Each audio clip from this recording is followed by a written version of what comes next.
ഇളയകുട്ടി ഷൈനിയെ പിന്തിരിപ്പിക്കാൻ നോക്കി, പക്ഷേ മൂവരും കെട്ടിപ്പിടിച്ചു നിന്നു. ദാരുണ ദുരന്തത്തിന് സാക്ഷിയായ ലോക്കോ പൈലറ്റിന്റെ വാക്കുകൾ.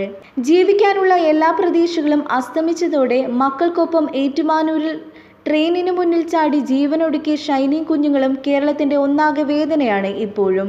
ചൂളമടിച്ചെത്തുന്ന ട്രെയിനിന് മുന്നിൽ കെട്ടിപ്പിടിച്ചു നിന്നാണ് 3 പേരും മരണത്തെ വരവേറ്റത്. ട്രെയിനിന്റെ ഹോണടി കേട്ടിട്ടും ഇവർ മാറിയില്ല എന്ന് ലോക്കോ പൈലറ്റ് പറയുന്നു. ഇപ്പോൾ ഇതാ വിഷയത്തിൽ പ്രതികരിച്ചിരിക്കുകയാണ് മുതിർന്ന ലോക്കോ പൈലറ്റ് വേണുഗോപാൽ. 3 പേരുടെയും മരണം നേരിൽ കാണേണ്ടി വന്ന ദുരനുഭവം നടുക്കത്തോടെയാണ് ലോക്കോ പൈലറ്റ് വിവരിച്ചത്.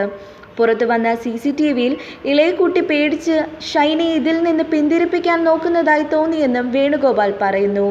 ഇത്തരത്തിൽ ഒരു അമ്മയും 2 കുഞ്ഞുങ്ങളും ട്രെയിനിന്റെ മുന്നിൽ കയറി ആത്മഹത്യ ചെയ്യുന്നത് തന്റെ ഔദ്യോഗിക ജീവിതത്തിൽ ആദ്യമായിട്ടാണ് താൻ കാണുന്നതെന്നും വേണുഗോപാൽ പറയുന്നു.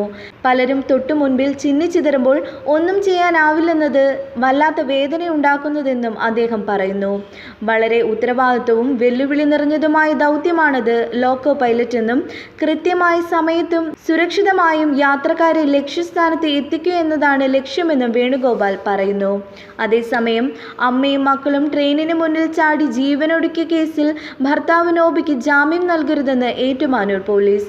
ജാമ്യം നിഷേധിക്കണമെന്ന് ആവശ്യപ്പെട്ടുകൊണ്ടുള്ള പോലീസ് റിപ്പോർട്ട് ഏറ്റുമാനൂർ കോടതിയിൽ സമർപ്പിച്ചു. ജാമ്യത്തിലിറങ്ങിയാൽ പ്രതി തെളിവുകൾ നശിപ്പിക്കുമെന്നാണ് പോലീസ് റിപ്പോർട്ട്.